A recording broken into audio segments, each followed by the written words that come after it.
বাংলাদেশের প্রায় 1/3 জলভূমি ভারতের ফারাক্কাবাদের কারণে মারাত্মকভাবে ক্ষতিগ্রস্ত হয়ে আসছে। ফারাক্কাবাদের ক্ষতিকর প্রভাবের কারণে ফসল, মাছ, বনায়ন, জীব বৈচিত্র্য প্রভৃতির ক্ষেত্রে উৎপাদন উল্লেখযোগ্যভাবে হ্রাস পাচ্ছে। এছাড়া নদীর নাব্যতা না থাকায় প্রতি বছর নদী শুকিয়ে ব্যাপক হারে চরাঞ্চলে পরিণত হচ্ছে। একই সাথে নৌ চলাচল, নদী প্রাণ অকার্যকর হয়ে যাচ্ছে। সুন্দরবন সহ বিস্তীর্ণ বনাঞ্চল বন্যাতীতভাবে ক্ষতিগ্রস্ত হয়ে পড়েছে। এ কারণে দেশের 1/3 জলভূমি স্থলভূমি রক্ষার জন্য পদ্মা ব্যারেজ নির্মাণের কোনো পরিকল্পনা সরকারের আছে কিনা? ধন্যবাদ মাননীয় স্পিকার। মাননীয় সদস্য, আপনাকে ধন্যবাদ। মাননীয় পানি সম্পদ মন্ত্রী জনাব মোহাম্মদ শহীদউদ্দিন চৌধুরী এনি এই বিষয়ে আপনার সংক্ষিপ্ত বিবৃতি প্রদানের জন্য আহ্বান জানাচ্ছি। মাননীয় স্পিকার, আপনাকে ধন্যবাদ। মাননীয় সংসদ সদস্য 71 বিধিতে জরুরি জনগুরুত্বপূর্ণ বিষয়টি সকলের দৃষ্টিতে নিয়ে এসেছেন। জনাব মোহাম্মদ শামসুর রহমান শিমুল বিশ্বাসকে আমি আন্তরিকভাবে মোবারকবাদ জানাই।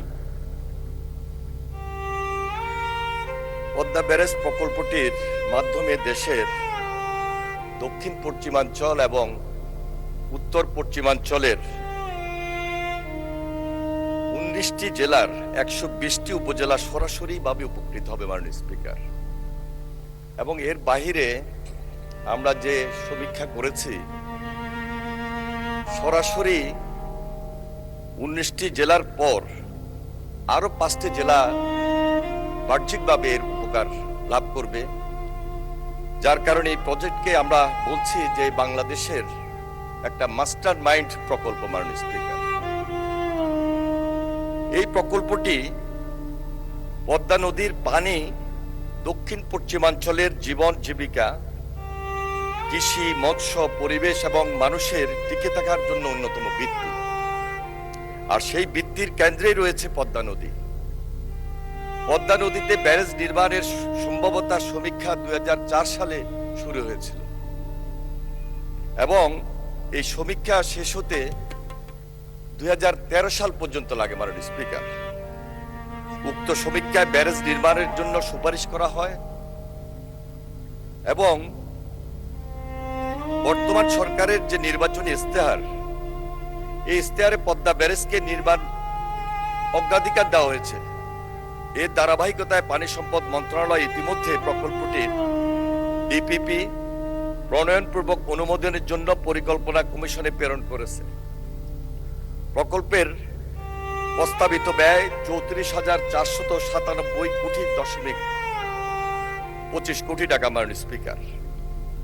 এবং এর বাস্তবায়ন কাল ধরা হয়েছে 2026 থেকে 2033। আমরা যেসব এলাকায়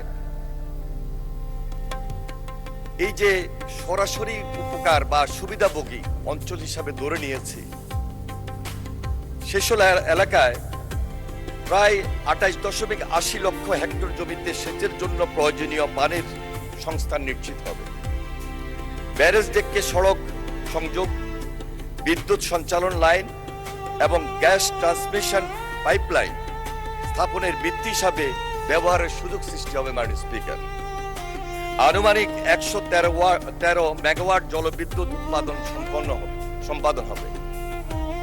কৃষি ও মৎস্য খাতে বার্ষিক উৎপাদন ধান প্রায় 23.90 লক্ষ মেট্রিক টন এবং মৎস্য প্রায় 2.34 লক্ষ মেট্রিক টন বৃদ্ধির সুযোগ সৃষ্টি হবে। ভূমি উন্নয়ন কার্যক্রমের মাধ্যমে 7টি স্যাটেলাইট শহর প্রতিষ্ঠা, প্রয়োজনীয় ভিত্তি তৈরি এবং 3,450 একর এলাকায় প্রায় 1,50,00,000 পরিবারের আধুনিক আরবান ফ্যাসিলিটি সম্বলিত রুরাল টাউনশিপ গড়ে ওঠার সুযোগ সৃষ্টি হবে মাননীয় স্পিকার। এই প্রকল্প বাস্তবায়নের ফলে প্রত্যক্ষ এবং পরোক্ষভাবে প্রায় 9.27 লক্ষ স্থায়ী কর্মসংস্থানের সুযোগ তৈরি হবে। প্রকল্প বাস্তবায়নের মাধ্যমে বার্ষিক আনুমানিক প্রায় 8,000 কোটি টাকার সমপরিমাণ সামাজিক ও অর্থনৈতিক রিটার্ন অর্জন হবে মাননীয় স্পিকার। আপনাকে অসংখ্য ধন্যবাদ।